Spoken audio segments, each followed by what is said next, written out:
Chapter 113, verse 3 says, "From the rising of the sun till the sun goes down, let the name of the Lord be praised."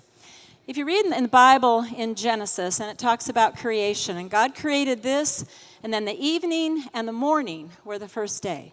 And God created something else, and it said in the evening and the morning were the first day. So when the sun went down, they were calling it, the next day, which is still correct. But what we normally do is we count from like 6 a.m. or whenever the sun comes up, and the day ends when the sun goes down. Same thing. It's still the same time of day. So no matter what, we still have that 24-hour period that we are encouraged to let the name of the Lord be praised. We've come from different cities. I know we've even got some people here from a different country. We come from different situations, different struggles. But today, especially on the Sabbath day, let's remember to let the name of the Lord be praised. For where we've been and where we're going, and later as we leave to different cities and towns and countries, may we shine our light to those around us. Why don't you stand as we sing the song called Rising?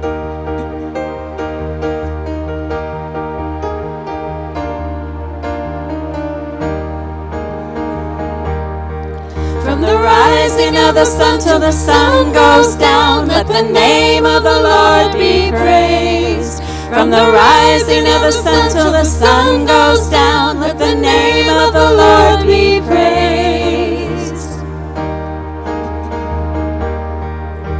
We gather to worship, becoming a choir to sing your praise, lifting our voices,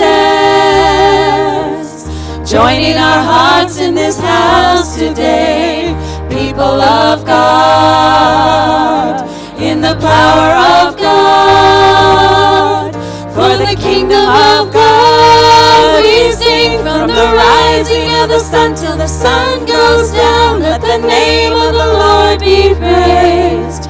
From the rising of the sun till the sun goes down, let the name of the Lord be praised. From the sky to the depths, from the east to the west, we give you praise. We're gathered to go out to cities and towns to take your name into the nations, shining your light in the darkest place. People of God, in the power of God, for the kingdom of God we live. From the rising of the sun till the sun goes down, let the name of the Lord be praised. From the rising of the sun till the sun goes down, let the name of the Lord be praised. From the sky to the depths, from the east to the west, we give you praise. We give you praise. From the rise,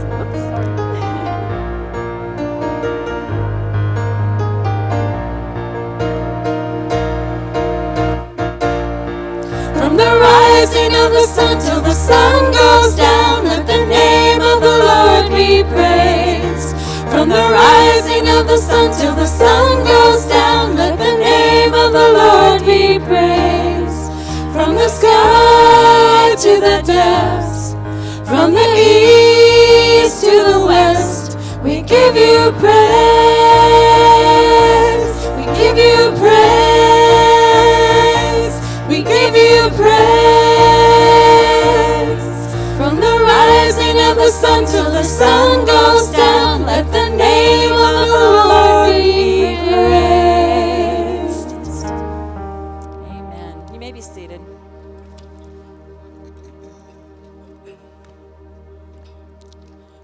No matter where we are in life, the Lord is our light and our strength. He watches over us and stands by our side. Now, in the lyrics of the next song, "Be Thou My Vision," the author penned a perfect reminder of God's love and presence. Some of the words: Be thou my vision, O Lord of my heart. Waking or sleeping, thy presence my light. Thou in me dwelling, and I one with thee. Those are beautiful words. It's a beautiful hymn.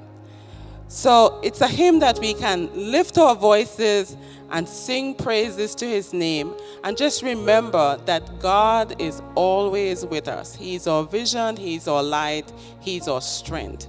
So join with us as we sing this next song, Be Thou My Vision.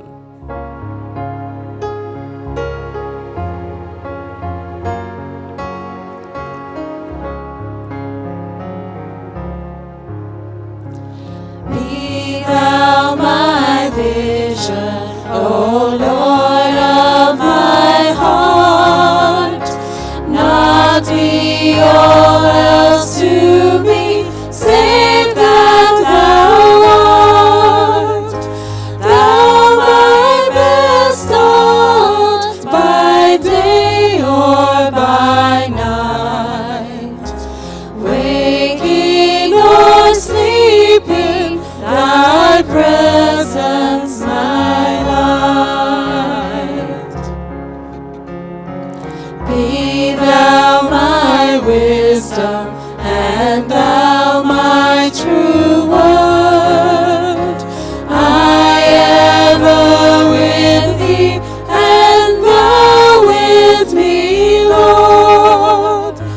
Thou my great Father, I thy true Son.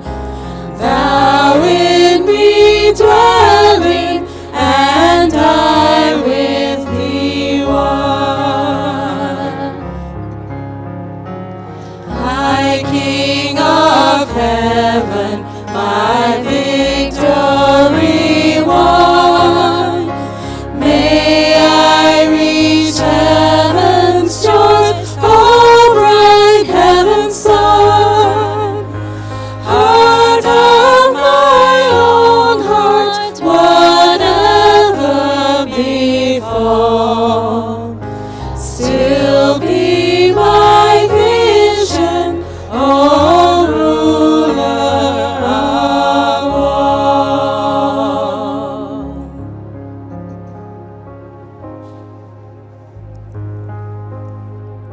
Do we have a prayer person this morning? Do we have a fill-in person this morning?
High King of heaven, my treasure thou art.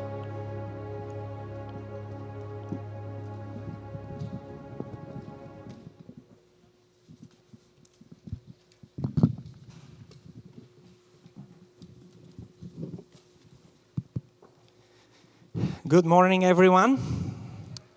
It is nice to be back, even though I know that's kind of just a how do I call it, a visit in a way, one of the last ones, at least for the near future. But I was talking to someone, they asked me, well, how is it out there? And I said, well, I don't know, because it's still so new. We were able to, those of you who don't know, we just moved to Maryland, and were able to unload all the boxes And all we were trying to do is set the kitchen. Did you know that when you move, the first thing you need to set is the kitchen? The most important one. You can sleep wherever you want, but you gotta have a place to eat, okay? And so we did that. And it's just, it has been a busy and a stressful time, as those of you who have moved know. But it's been amazing to see how God just steps in and shows us that He is with us every step of the way. So today, I don't know what your life is like and how many changes or transitions or, challenges you are facing. Remember, God is by us every single moment of every day. And so we're hoping that together, worship today, we'll be reminded of God's love and care, that He will always carry us through. Very, very glad to see everyone here. As usual, we want to let you know in your bulletin program there is a friendship and communication card. We would love to have you fill that card out and communicate with us about possible needs or seminars that we can bring to the church and we can plan for this fall that will help you in your journey with God and in your just life as a follower of Jesus, being with parenting, marriage, work, or anything else. Let us know by using that card what are your interests, what are some of the programs and events that you would like for us to bring that will benefit you and the people that you know. Also, let us know if there are any prayer requests that you have. You can use the bottom of the front of the friendship and communication card to communicate with us. What are some things you would like for us to pray for? And we have a team that these prayer requests go to, and they take time diligently to pray every day for the requests that are shared in the church. And finally, if you're looking for a church home, you can use the back of that card to make Crosswalk your home. Give us your information, and one of our elders will contact you and help you in the process of how to become a member. Now, for one of these last times that I'll be here, I wanted to just share with you how did this time of greeting each other started. See, in the beginning, as we started Crosswalk about 14 years ago now, 13 and a half years ago with the core team, and we talked about what we want it to be. We said we want every element of everything that we do to include a moment that we allow people to connect with each other as we try to connect them with God. And one of these ways to do that was by allowing us to reach out and not just say, I've been to churches where you're asked just say hi to the person next to you. We wanted to give a little bit of time. As those of you who are regular attendees here know, that at this time of our service, we allow people to, and we ask them to go look around and try to talk to someone that they either don't know or someone they haven't seen for a while. Why? Because we want every person to feel like they are a part of a family, of a community, as they worship here with us. So at this time, we're going to take a moment to reach out to someone. Again, same aisle or across the aisle that you don't know, or someone you haven't seen for a while. Introduce yourself to them, learn their name, and just let's make each other, encourage each other that we are all a part of the same community and make each other feeling welcome here. Glad to have you here. Let's take a moment to connect with each other.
Here's the latest news for you from Crosswalk Fellowship. Are you tired of eating the same old things for breakfast, lunch, and supper? Then you need Adventures in Vegetarian Cooking. Check out over 145 recipes for you and your family submitted by our own church members and friends of Crosswalk. Find out more about it at the greeter's desk. It's Adventures in Vegetarian Cooking. Support our Pathfinders as they prepare for their Oshkosh trip. Get one cookbook for $6 or two for $10. Mark your envelope Pathfinders and see either Betty Bolaños or Debbie White. We're still in the early stages of selecting our new pastor. If you'd like to have input, submit your suggestions directly to our Crosswalk Elders team at newpastor@crosswalkfellowship.net. It's not too late to join in the discussion, review the resumes, and listen to the online sermons of potential candidates. For information about our next meeting, contact one of the elders, Royce, Leah, or Andy. Our Crosswalk Pathfinders leave early tomorrow morning for Oshkosh International Pathfinder Camporee. Please pray for safe travels there and back, that they experience Jesus in a new and memorable way. We still need to raise the last $1,100 for their trip to Wisconsin, so please consider donating by marking your offering envelope Oshkosh Trip, or if you're giving online, under Special Projects, just write Oshkosh. You can also go to the crosswalkfellowship.net website and select the Crosswalk Pathfinders donation link. Thank you for investing in our young people. You can get details for all these announcements and more in your bulletin. Please plan to stay for fellowship after the worship service and then join us for one of our study groups for kids or adults. Study groups start 10 minutes after this worship service ends. Study group locations and topics are available in your bulletin and at the greeter's desk. I have a couple of things that I wanted to add to those announcements. One is going along with the Oshkosh Pathfinder trip up to Oshkosh. They still have a balance. It looks like a much smaller balance than what they started with, but they're still around, I believe, about $1,100 balance that they're looking for to fill for the Oshkosh trip. So they still have a little bit of a balance there to get the trip paid for the kids and those that weren't able to pay their own way. And so they're still accepting donations, and just wanted to let you know about that. You can mark your online giving Oshkosh or Pathfinders.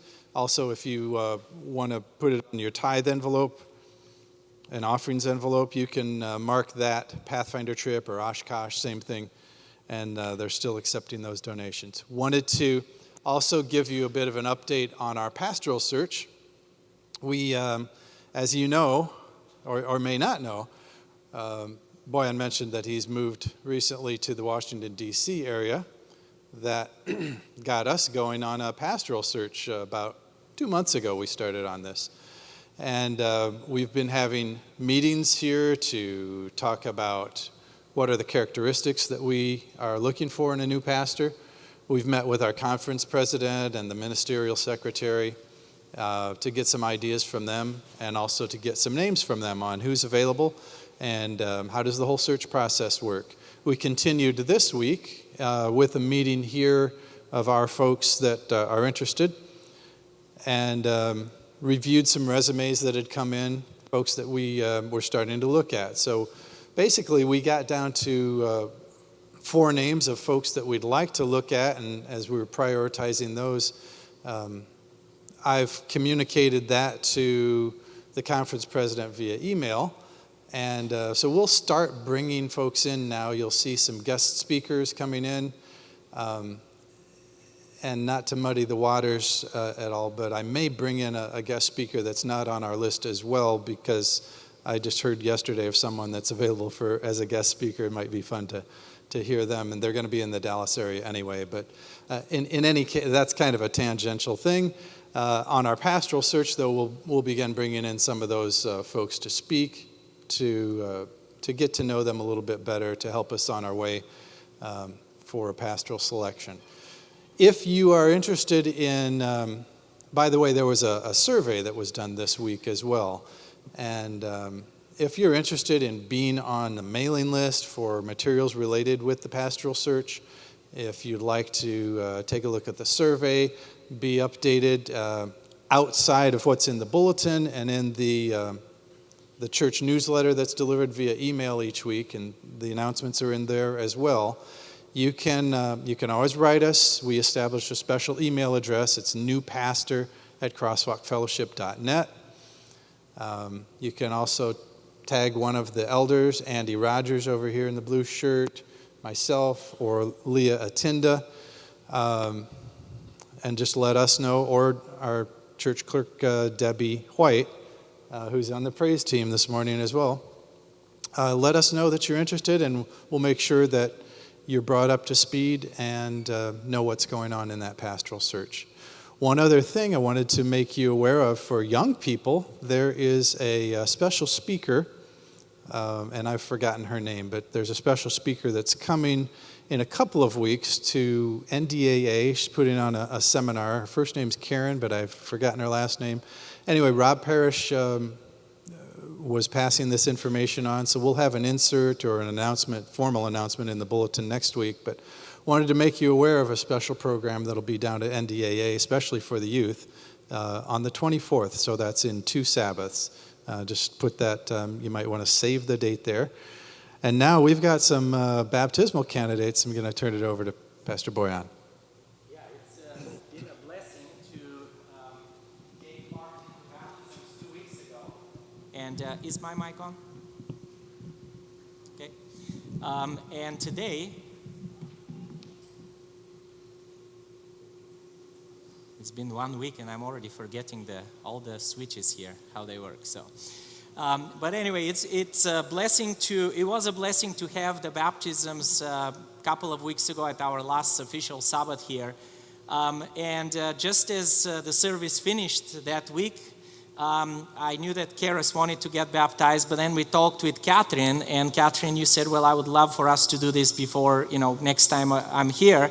Well, it happened that I was coming back in 2 weeks, and so I'm really, really glad to see these young ladies make the decision to make this public statement that you want to be a follower of Jesus for the rest of your lives. So I want to ask Karis if you would come here first.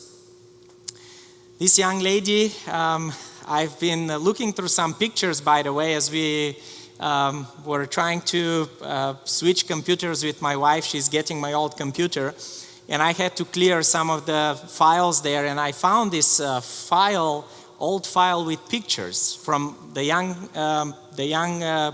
kids at that time from this church. Face this way. Thanks. And so I was looking actually at of course, at my kids, and then I saw Jasmine and Justin and Angelina, Isabella, some of the other kids. Well, they're not kids anymore; they're teenagers now. And then I saw you guys, you and Caden, as I got to. I think it was, I forget which year. But you guys were so tiny, so little. And I just couldn't help it but smile, because with the joy of seeing the church grow throughout these 13 years, I've also had the joy to watch you guys grow. Not just grow, but mature. And I know the conversations, that we have had 7-8 years ago compared to the conversations now are extremely, extremely different. And you guys are, of course, ready to face life. You're almost, a couple of years away from graduating and looking at what life is going to be like. And there is nothing better than to see you making that public decision to make Jesus the leader of your life. So,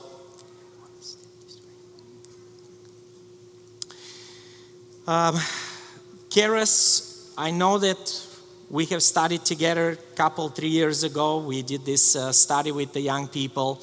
And I know that this decision for you is really yours. Because even like 2 weeks ago, when I was asking, do you want to get baptized? We decided, no, we're not going to push you, even though you had said that you want to. And to really, for your heart, to make that decision is something special, right? The Bible says that there is more joy in heaven for one person who decides to publicly make a statement that they want to follow Jesus than for 99 people that are sitting here and come every week that are members of the church. And I always love thinking about heaven and the party they have for us. I usually at parties love those whistles. I don't know if you grew up with them that like go up forward and backwards. I've always wondered what kind of whistles the angels use, right? They must have these cool ways to celebrate, but whatever it is, whatever way they celebrate in, today they're celebrating for you. So because of your desire to follow Jesus and your desire to give your life to Him, I baptize you now in the name of the Father, the Son, and the Holy Spirit.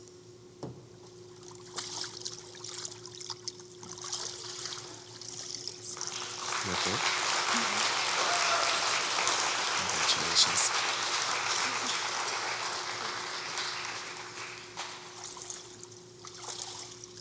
Yeah, I think she probably thought that I was trying to drown her because the water is a little bit low here.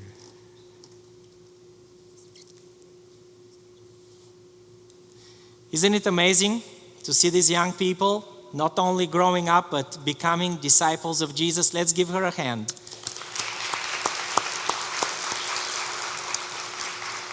Catherine, if you would like to join us here.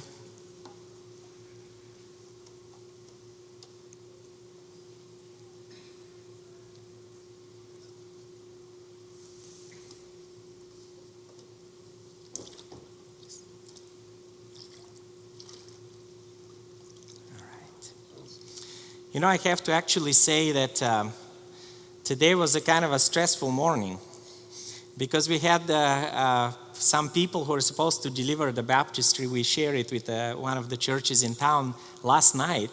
And last night about almost 10 o'clock, 9:50, I get this text. They're like, oh yeah, we'll bring it tomorrow by 10. I was like, by 10? We got to fill this thing up.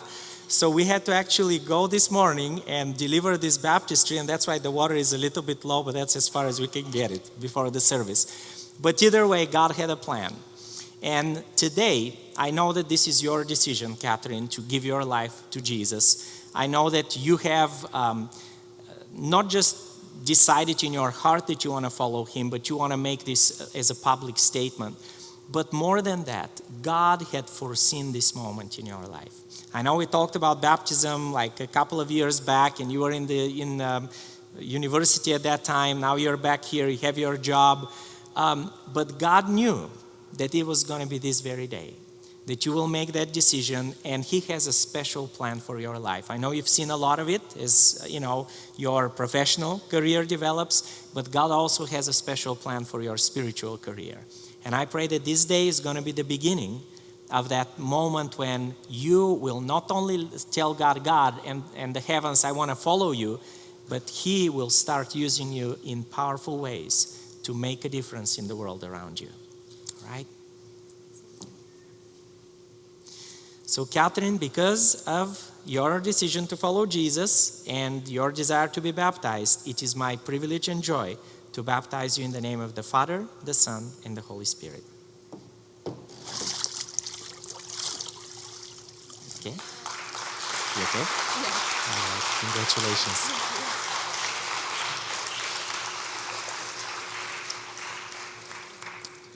We're so glad for their decision. If you haven't been baptized, we have elders here who will be more than glad to help you kind of just take you through the journey of what it means to become a member of God's family. If you haven't made that decision, we hope that you will consider it, because there is nothing better than for us to start walking with Jesus and follow him every day of our lives. I'll invite our praise team. We'll do that at the end. Yeah.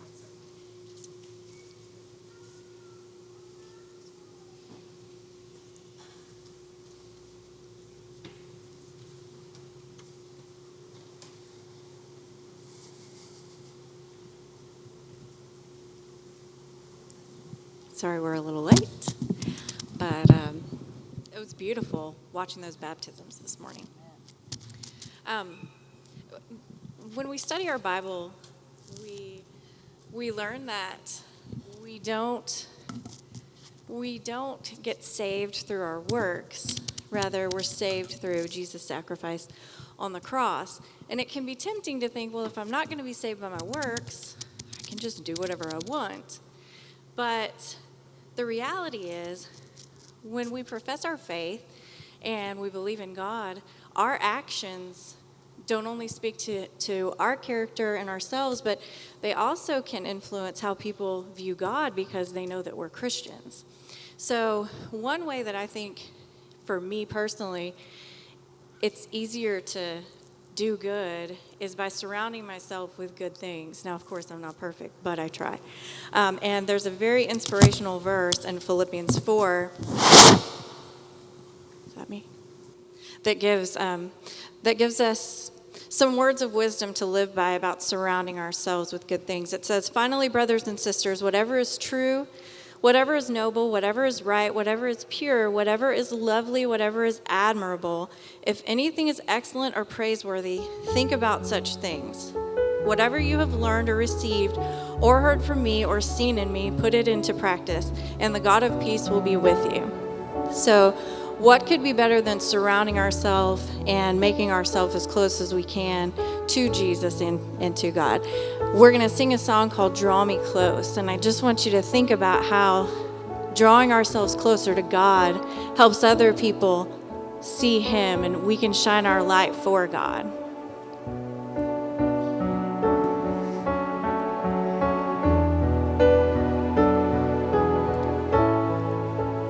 Draw me close to you.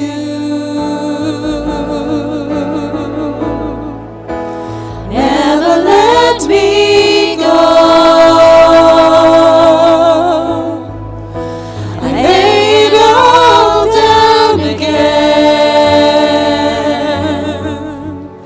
to hear you say that I'm your friend. You are my desire. No one else will do. 'Cause nothing else could take your place. To feel the warmth of your embrace. Help me find the way. Bring me back to you.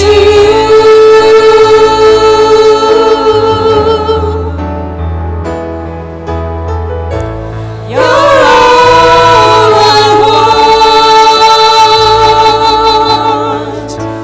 You're all I've ever needed. You're all I want. Help me know you are near.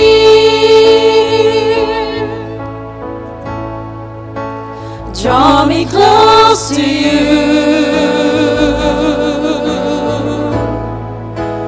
Never let me go. I lay it all down again to hear you say that I'm your friend. You are my desire.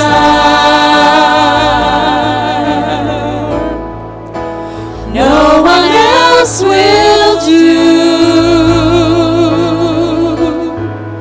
'Cause nothing else could take your place.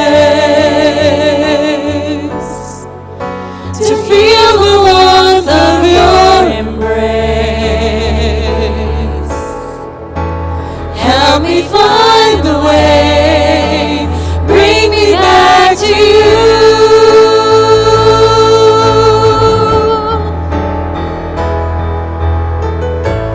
You're all I want. You're all I've ever needed. You're all I want. Help me know you are near. Sing with us. You're all I want. You're all I've ever needed. You're all I want. Help me know you are near. Help me know you are near. Help me know you are near.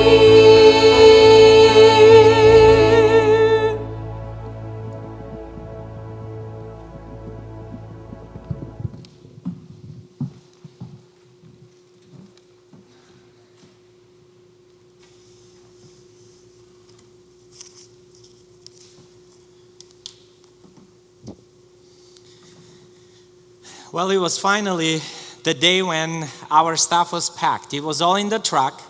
Took the guys a little bit longer than we expected. I guess we had more stuff than we anticipated in the house. So last Thursday, everything was in the truck. I started getting ready for my trip the next day. I was gonna leave here Friday afternoon. Had to do a few things on the house. Be sure it's ready to go on the market as they decide to put it up. And I was very impressed by myself and my packing abilities, because I was planning to go home with our SUV, but plans changed, so I had to go home with my car. And I had all this stuff left to still put in the car, because some things that the moving companies don't put all the things, they don't take everything. And there were things that, I wanted to still preserve and take with me, so I packed the car. It was packed so well. If you would have seen how well I packed my car, you will hire me to be your professional mover next time it's time to move, okay? It was good, all right? But there was, everything, the trunk, the front seat. I had 2 flowers, a vacuum cleaner, and 2 boxes just in the front side by me. It was just like so... I felt like I'm in a cockpit, getting ready to fly to the moon or something. You see these guys in this small modules, how tight they are. And so I left finally around 7 o'clock, drove for about 4 or 5 hours, and started getting tired. I didn't realize how tired I was, because usually when you start falling asleep as you drive, what happens? What is the first thing that you start doing? Kind of start tuning off, right? You don't remember much. Then you start doing this, right? Have you ever done that? So I have a principle in my life ever since I was a teenager, because I almost had a huge accident falling asleep. Got scared so much that if I nod once, I try to keep myself awake, start drinking water. But if I go a second time, then, I stop. So, I did my first nod and I was like, oh, that's it. So I started drank probably 4 bottles of water within 40 minutes. And then, I wanted to stop, but I couldn't, because right there at that section on the freeway, it was a construction zone, 1 lane, and the bank there. And so, I'm driving and I'm falling asleep. I cannot stay awake. I'm telling you, there were moments when I'll just pass out. And then I wake up and I'm trying to not hit the plastic, cones there, and I'm driving, and I'm having a hard time keep going. I can't stop. And all of a sudden, I doze off again. I wake up, and I see the Christmas lights behind me. You know, a cop is stopping me, a policeman.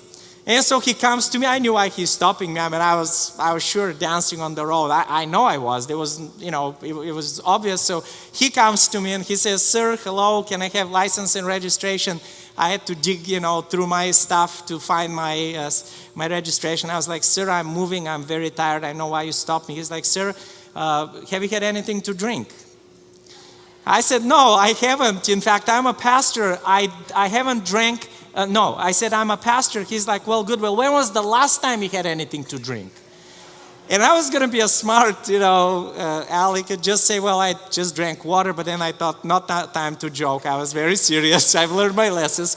So I said, "Listen, sir, I haven't drank my whole life." He's like, "Wow, there are not that many people who can say that." So when a policeman gives you a compliment, that's a good sign, okay? That means you've gotten to their heart. So anyway, he takes my stuff, checks it, then comes back and says, "Sir, this is very dangerous what you're doing." And I'm saying, "I know, sir, I haven't slept enough, and I was actually looking for a gas station, but because of the construction, I can't stop. I need to get through." He said, "Well, it's about 2 miles down the road," and he said, "I'll let you go, but I want you to know that between here and there, you are a danger to the public." You know, when I heard those words, it kind of hit me straight in my heart. I'm a pastor. I've just helped people. I just donated a bunch of our stuff that we couldn't take with us to people to help them. And I'm in my car driving, moving to a new place. I didn't do anything wrong, and I'm told you're a danger to the public.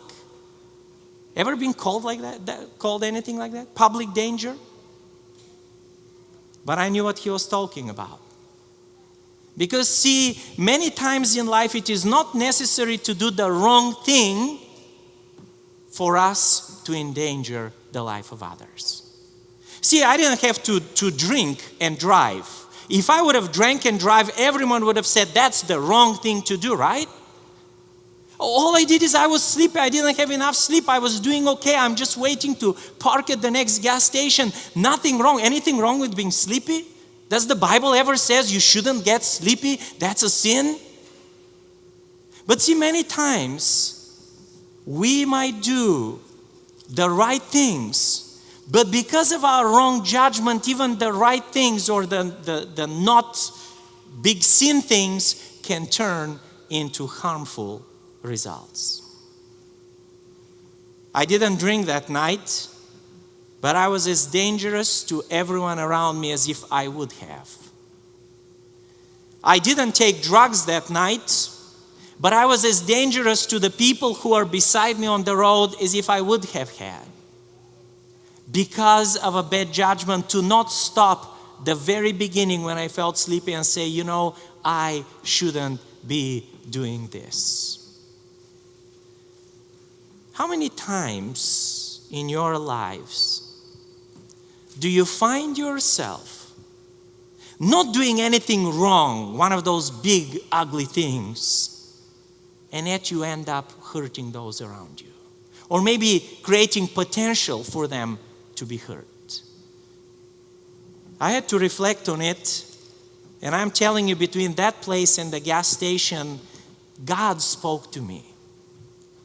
He said, there are so many times when you can be doing exactly what you think you should be doing. You are not hurting anyone. You don't have bad motives or thoughts toward anybody, but you might be doing things in such a way that either the impression you give is negative or the results of your action could be potentially dangerous. I had to ask myself, do I care about the impression that I give to others?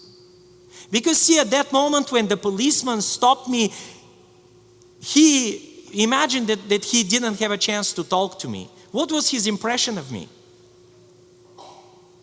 I was definitely, something was wrong with me. I was endangering others. And as far as he's concerned, I was drunk. Because probably that's most of the people that he sees acting that way on the road, swerving left and right. It didn't matter what I had done to him. I had given an impression, which was true, that I was not with it at that very moment. So here is the question again. Not all bad things are easily recognizable as damaging until we observe the effects that they have on our lives or the life of others. What is it in your life, in my life at the moment, that maybe is not labeled bad, but are choices that are endangering what will happen to us or those around us? And I remember thinking that night, between that 2 miles that I had to drive until I got to the next gas station, the verse in 1 Corinthians chapter 10, verses 31 through 33. By the way, the policeman followed me all the way to the gas station, and I was thankful. Just to be sure that, no one else passes us and I don't do something to hurt somebody. 1 Corinthians chapter 10, verses 31 through 33.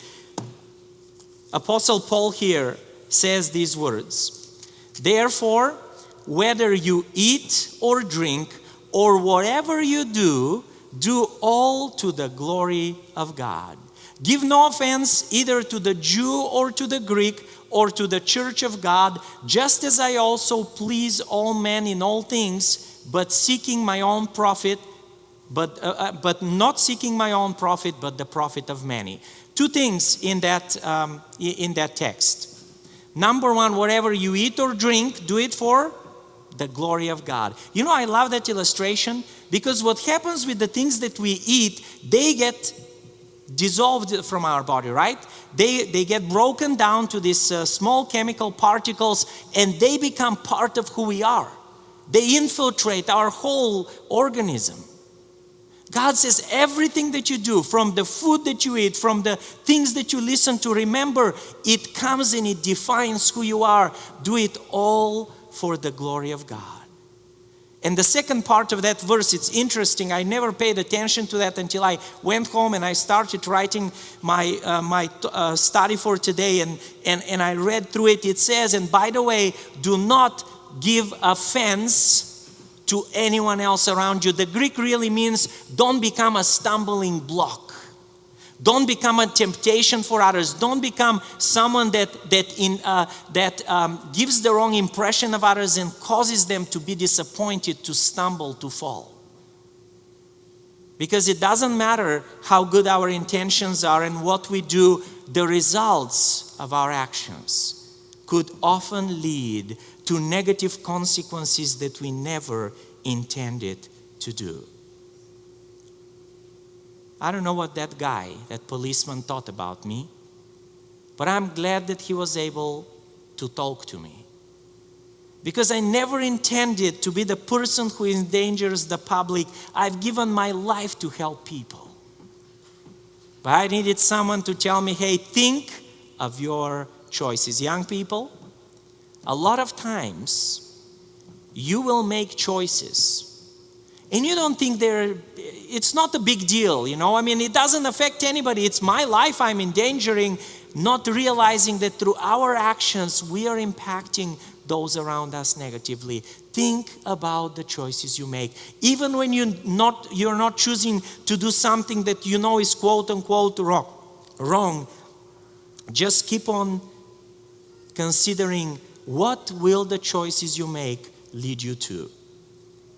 I think this is why Jesus in Matthew 5 says, to his disciples and all the audience there, he said, by the way, you have heard that it is said, do not kill, right? But I want to tell you that if you think evil against somebody in your mind, it's like you're killing them. See, it's not enough for us not to physically kill somebody, but if our thoughts go into, we give into our anger and we start thinking evil things against other people, it is like we have killed them. He also says it is not enough for you to not commit adultery, but if you look lustfully after somebody else, that's the same thing as breaking the commandment. He says, if you make a promise and you don't keep it, it is like breaking the commandment, like you are lying to others. Jesus brought this whole idea that it's not just enough to not do the bad things, but we have to think, do the things that we do, the small decisions we make, do they have a negative effect on others? And so, as I was reflecting on that, I was thinking about Bible stories. And the story that came to my mind is the story found in Luke chapter 10, verses 38 through 42. It's a story about making choices that Jesus himself addressed. Luke chapter 10, verses 38 through 42. And this is the story about two ladies, two sisters, Martha and Mary. And those of you that might not be too familiar with this particular passage, you will remember, if you have read the Gospels, that there was a time when Jesus resurrected a guy called Lazarus. These are his sisters. In fact, this family, these two sisters and Lazarus were some of Jesus' closest friends. So Jesus goes to visit them. And right after a mission trip that he sent his disciples to, they all come back together, goes to visit Martha and Mary, and this is the conversation that develops. Now it happened as they went that he entered a certain village, and a certain woman named Martha welcomed him into her house, and she had a sister called Mary who also sat at Jesus' feet and heard his word. But Martha was distracted with much, what? Serving. Anything bad with serving? In fact, we encourage each other to serve, right? That's what the Bible is about. It's about service. Jesus said, if you want to lead, you better learn how to serve. Do things for others. Always care for others. So this lady is doing exactly the good thing. And she approached Jesus and said, Lord, do you not care that my sister has left me to serve alone? Therefore, tell her to help me. Because Mary was sitting there listening to Jesus, and Jesus answered and said to her, Martha, Martha, you are worried and troubled about many things, but one thing is needed.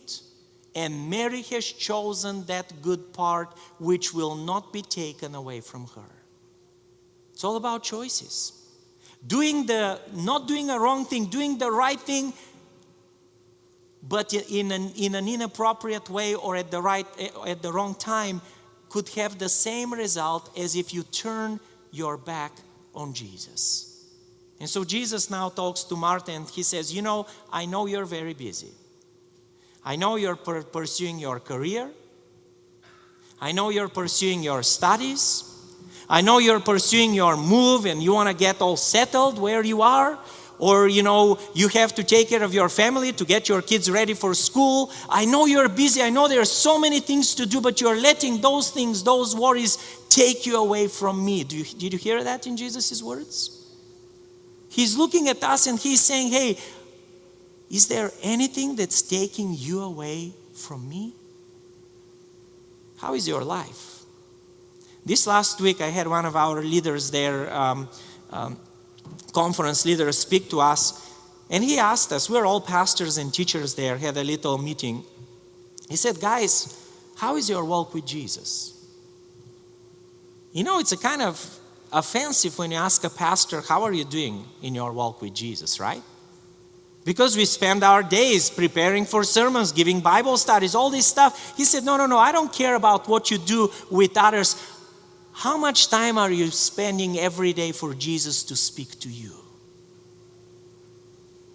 And I had to reflect back because about 2 weeks ago I had the moment when I realized with the busyness of the move and all the other stuff that was happening, I went a whole week with only having devotionals 3 times that week. I said 3 times to read my Bible. I'll pray every day because that's a habit. I'll wake up, I open my eyes, I pray before I even get out of bed. But I did not really spend time with God, and I realized I was getting frustrated. And by the way, I don't know about you, but with me, when I start feeling frustrated and agitated and things are not going well, you know what I always realize? It's the day when I didn't have my time with God. Always true. No exception. When I sit down even for like 2 minutes with God and I read the Bible text and I ask God to speak to me, the day goes different. And so I had made this decision that I will not let my days, my time with God be interrupted, no matter how busy life gets around this move. And I've tried to keep with it, and I've done pretty well, with the exception of one day. And so in that time together with God, I'm asking God, would you please just show me, what you want me to do today? I know I have a lot of things to do, but show me what you want me to do. By the way, Martin Luther, the great reformer who was one of the pioneers of the Reformation in the Christian church. He said one day when he was asked, how do you manage to pray that long? Because he'll pray 2 to 3 hours. He said, I know that I'm too busy not to spend 2 to 3 hours in prayer. My life I'll never get things accomplished unless I spend 2 to 3 hours in prayer. The men of God in the Bible who have been most successful are those who have spent time with God, because it is God who speaks to us when we take the time to be with Him. So here is Martha being busy with her life. What makes you busy today in your life? Do you stop every day and take time to spend with God? Because everything else we can help each other with. We can help each other with food, with clothing, with needs, with seminars, with advice. But the only thing we cannot help each other with is, I cannot give you what Jesus can, and you cannot give me what only God can give me. Without that, our life will never be the same. Our experience with God will never be the same. And so as I spend this time with God, I started asking God, just show me what you want me to do today. And so the very first day, we move into the house, we arrive in the house. It was about 4 o'clock in the morning in Maryland. And the very first next morning, I had scheduled the first thing, the most important thing in a home, internet. We're dead without internet, right? And our phones don't get good coverage right there in the house where we're at. So I'm waiting for this guy, and so he comes 8 o'clock on time. I was so tired, but I got up, and so I'm waiting for him to put the lines in, and so this young guy comes and he's ready to put the line, but there is a bunch of bushes that haven't been trimmed on the house. So he says, well, sir, I'm allergic to trees, so I really cannot take the line where you want it. So I'm gonna just drill here in the corner and get the line into the house. And I'm saying, no, you're not drilling into that room. That's not where we want the main hub to be.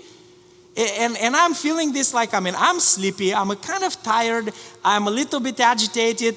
Inside I'm okay, but I'm thinking, okay, we can reason. And I'm just saying, well, I would really like it there. I'm paying, by the way, they didn't want to give me the free installation either. I understand if it's free, but I'm already paying for the installation. So I'm like, I really would like it on this side of the house, because that's where, I can connect it and whatever. And he said, well, last week I found out I'm allergic. I get this rash on my skin from trees and brushes. And so I'm thinking, man, I just literally in my mind, I said, so why are you doing this job? That's what you gotta do. And Maryland, those of you who are from there, it's not like Texas, brush and trees everywhere. You're in the wrong place. And something inside, it was so cool when God speaks to you, right? Because I had taken the time that morning, I got up about 20 minutes earlier to take my time with God. And so I just felt like, man, you know what? This is a young kid. Maybe he's playing me. Maybe he's real. I don't know. So I'm just saying, well, you know what? It's okay. How about if you just give me the cable? I'll take it. I'll stretch it behind the bushes. You don't have to attach it to the house. Just do the rest of the part, and I'll take care of this whenever I have time. He was very thankful, and so he started doing it. And then inside he was trying to drill another hole, and I'm like, please, no, let's just get it to the area. It's straight line. It just takes a bit more cable, but so he did it. Finally, everything is good. So we start talking with him. By now, I'm realizing, God is really working on me too, because I was at the point of losing it. Not be angry, but it's inconvenience, and so we start talking, and I'm saying, we just moved here, got here last night. I'm really tired, And we start talking about his life, what he finished engineering degree. And so I told him, oh, well, that's cool. We just dropped our daughter off at college. And he said, oh, really, where? I said, Tennessee. Well, oh, really, what college? And I said, well, Southern College. He's like, oh, really, my sister went there. This guy belongs to a Seventh-day Adventist church, the same church that we belong to, right there. And I'm thinking to myself and smiling and said, God, am I glad I spent my time with you today? But see, when you spend time with God, God has a plan that's beyond, where my internet goes. God wanted me to talk to this kid. And he had a very interesting story. He wants to start a business. He's trying to start a business. He doesn't want to work this job. This is just a temporary thing. And he was a really awesome kid. I could have lost it just like that. Not doing the wrong thing, asking for what I'm entitled to based on, the agreement that I reached over the phone with the company, but really doing the wrong thing and hurting the very people God wanted me to talk to today. See, not all bad things are easily recognizable as damaging until we observe the results and the impact they have on others. What choices do you make? Like Mary, what choices do I make? To be in Jesus' feet and listen to him, or be busy accomplishing the things we want to accomplish? My challenge to you today is to really consider, are you and I so wrapped up into the goals that we have set for life, that are dealing with the temporary things, our jobs, our houses, the things that will be gone, that we'll lose the focus of spending time and being committed to God every day? If there is one dream I have for every one of us when Jesus comes, is to say what we encourage each other at Crosswalk, is to walk with God every day. We're all imperfect people, we'll all make mistakes, but when God guides us, things really happen, according to his will and in his ways. Martha, Martha, you are focusing on the wrong things. You've been preoccupied with the wrong things. Focus on me. By the way, you know what's very interesting? In that story that I mentioned to you about Lazarus, when Jesus resurrected Lazarus in John chapter 11, I'm just going to read the first 3 verses to see what impact that conversation that Jesus had with Martha really had on these two sisters. Now a man named Lazarus, this is John chapter 11 verses 1 through 3. Now a certain man was sick, Lazarus of Bethany, the town of Mary and her sister Martha. It was that Mary who anointed the Lord with fragrant oil and wiped his feet with her hair, whose brother Lazarus was sick. Therefore the sisters sent to him. Who initiates the conversations? The sisters. See, they weren't waiting anymore for Jesus to talk to them. They are the ones who are seeking Jesus in the time when they most desperately needed him.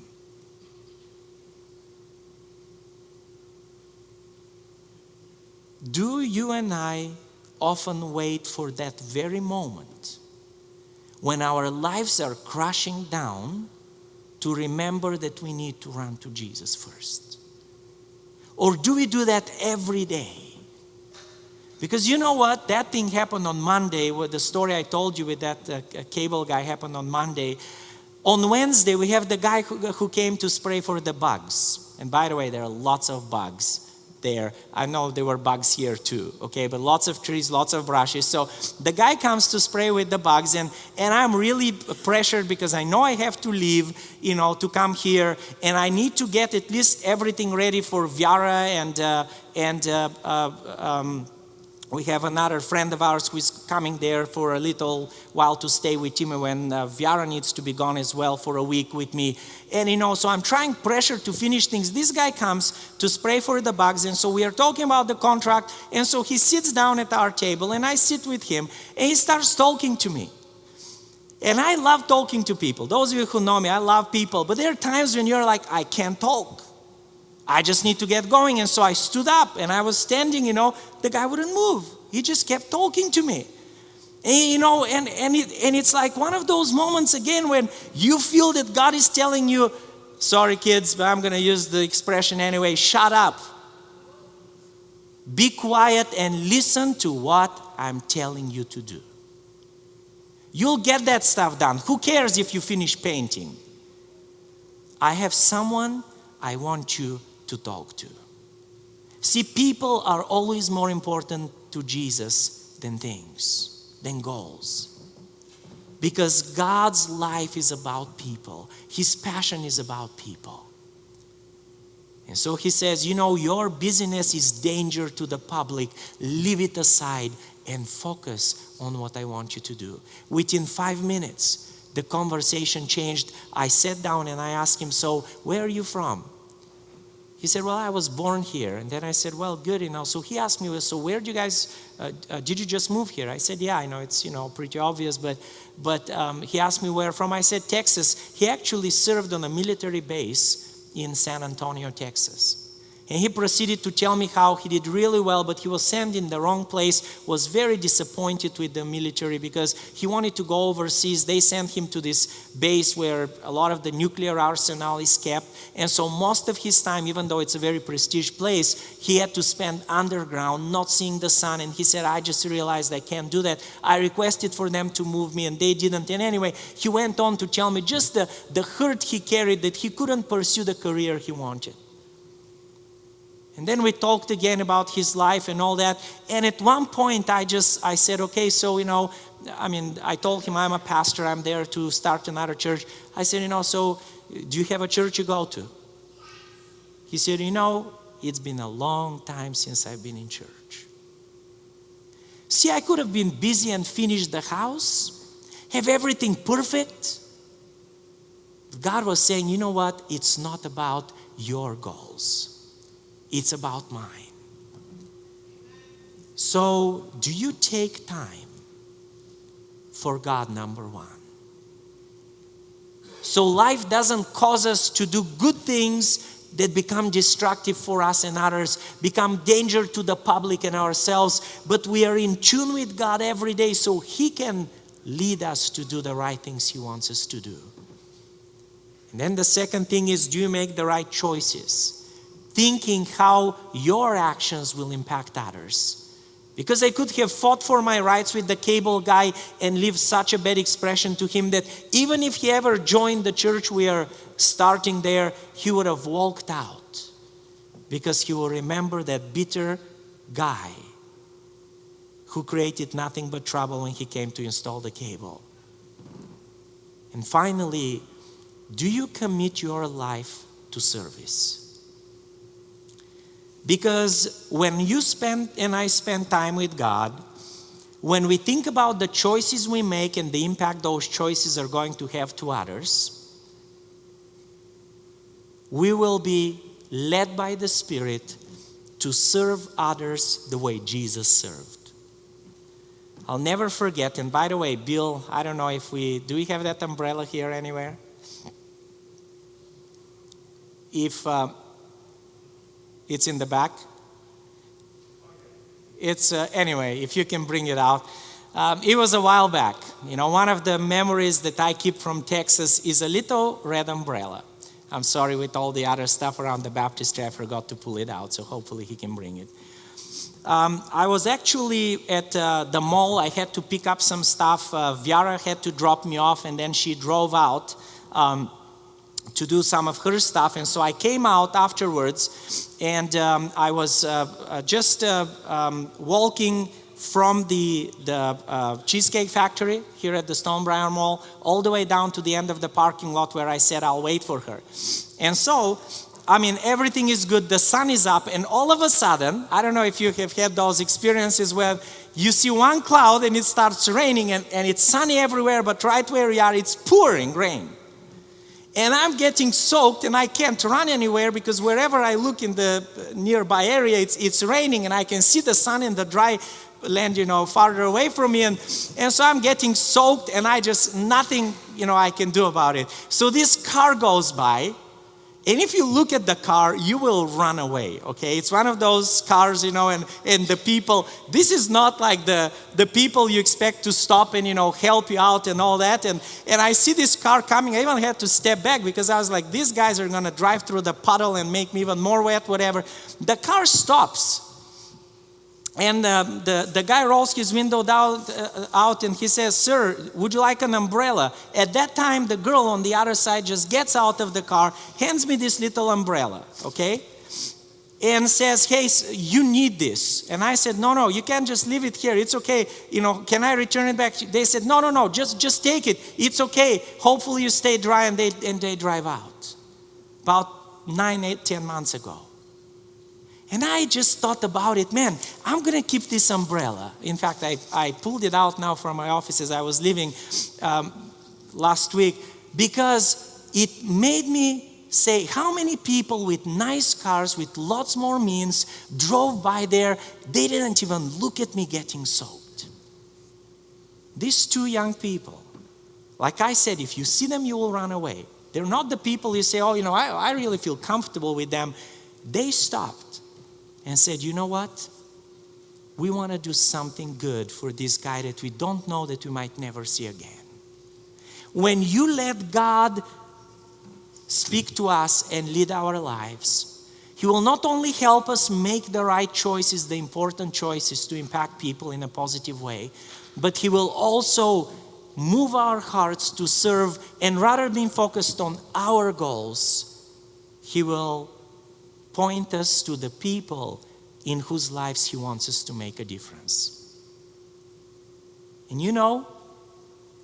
one day as Jesus comes, as I was reflecting on Crosswalk and what I wanted to, share today, I thought, what better thing than for us to say, at that church in Frisco, that growing church in Frisco, we would encourage each other to do 2 things.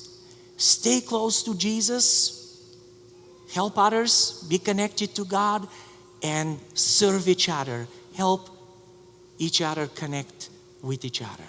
Connecting people with God and each other is our vision. But what if everyone who was in heaven when Jesus comes, said, "Yes, God, we were proud to know that we are connected with you and that we are here to serve those around us." Won't that be awesome? Would you like to be a part of that group? And I know that sometimes it takes commitment, because even as a pastor, I struggle sometimes to take the time to be with God because there are so many pressing things I have to go through every day. And I told you, I went through a week when I barely had devotions. Some of you have grown up in the church. You feel like you're with God all the time, but there are moments when we too fail and we're afraid to admit it because somehow we're going to look back. No, God says, doesn't matter how you look, bad or good, I love you. Just come back to me, connect with me every day. Get up when you fall and keep running so you make it to the finish line with me.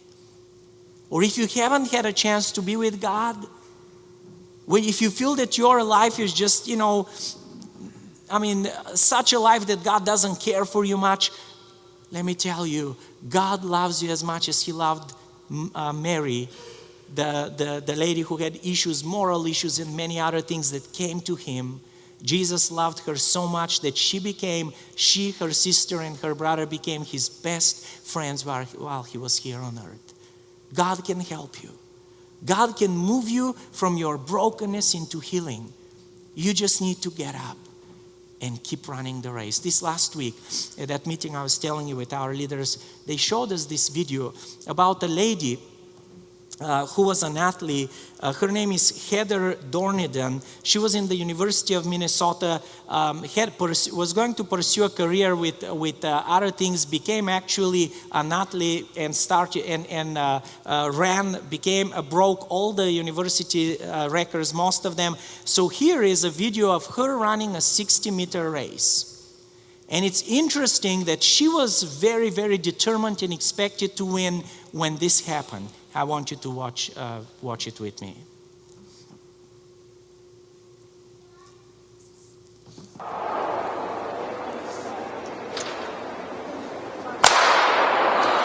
The 600-meter underway. Heather Dorner in Minnesota finished second in this event a year ago. She was in lane 4. And She's Dornan in lane is number probably 3. going to be your favorite.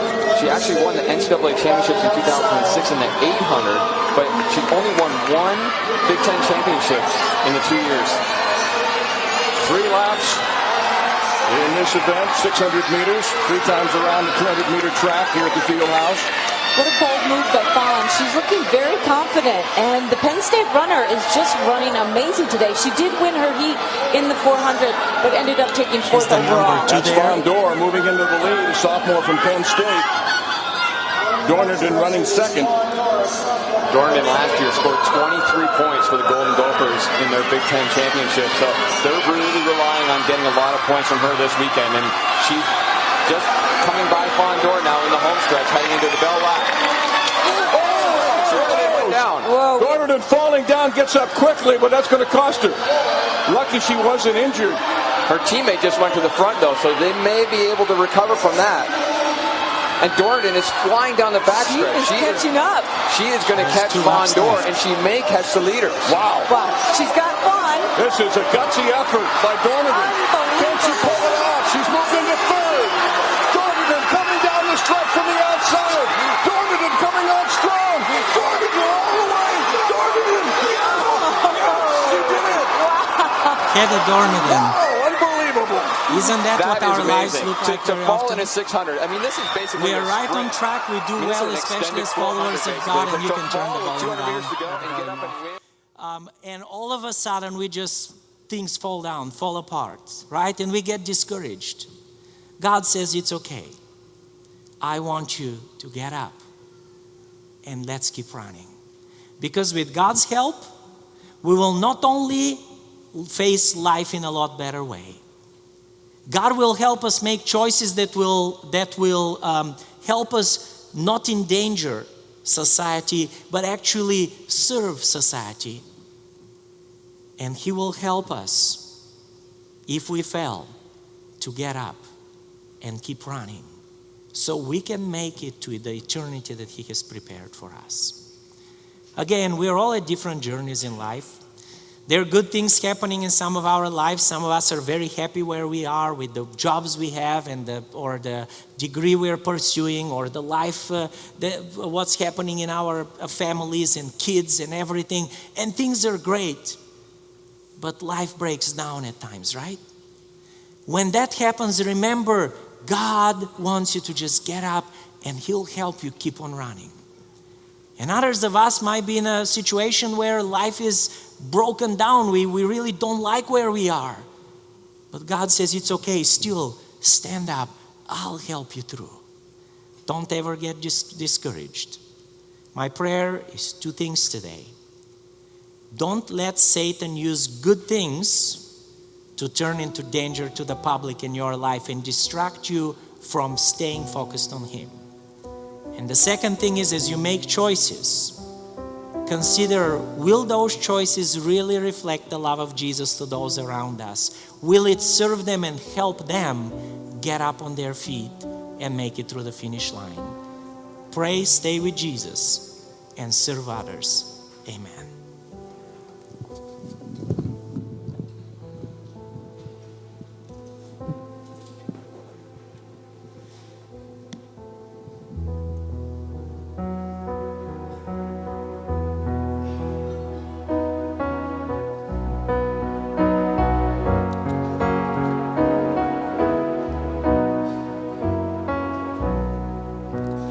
Come thou fount of every blessing, tune my heart to sing thy grace. Streams of mercy never ceasing, call for songs of loudest praise.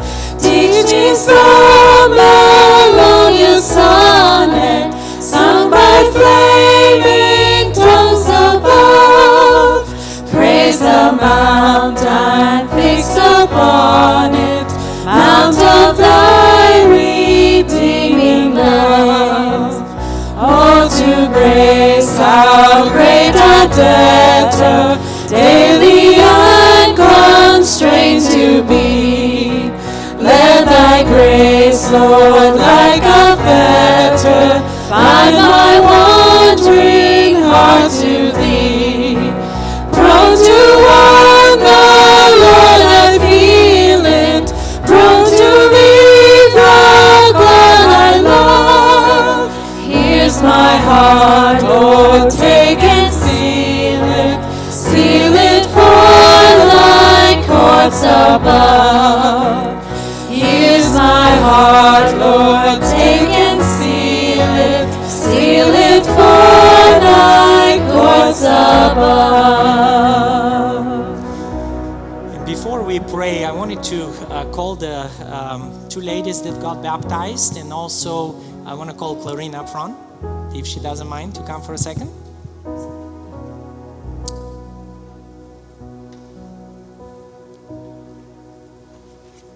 Kara's here. So, as it is our custom usually, we want to welcome you officially into the church family. But we also want to just ask you, if you don't mind sharing one or two sentences of what made you give your life to Jesus. I decided to get baptized because I just wanted to give my heart to God and make a commitment to Him. So, yeah. I wanted to get baptized because it was something I've always wanted to do, and I feel like God has never failed me, so this was my way of proclaiming His love for me. Amen. Amen. Isn't that amazing?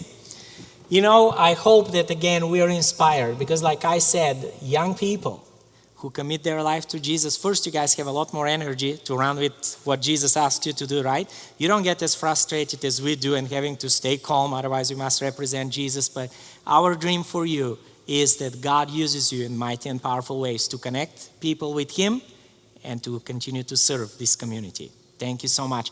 And also Clarine, we are accepting Clarine by profession of faith. She has already been baptized, but because again of just she wants to be a member of the church, it's again our practice, I guess, to welcome any person who is joining the church by hand. So I didn't want to keep you down on the seat there, so people know you as well.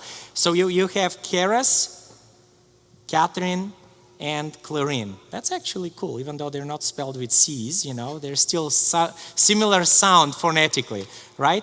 So you get to know them. Would you like to welcome them into the church family? We love you guys, and we are very, very glad to have you here. I want to have a prayer, closing prayer for the service and for you guys. Dear Jesus, today, at this moment when we celebrate the decision of Karis and Catherine to surrender their life to you, God, to make it public and official, we want to ask you for your protection, for your angels to watch over them, to be with them, God. Use them in mighty and powerful ways to make a difference in the life of others, and may they live these little umbrellas, if I can use that metaphor, in the lives of others, so long after they've met them, people will remember how much these two people cared for them and how they showed their love to those around them.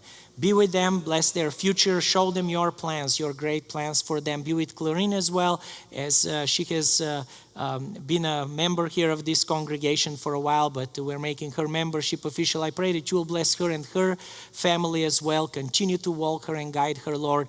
Guide all of us and help us to walk with you away from being public danger and being servants to those around us is our prayer. Amen. May God bless you. Have a wonderful Sabbath, and we do have certificates here for you guys.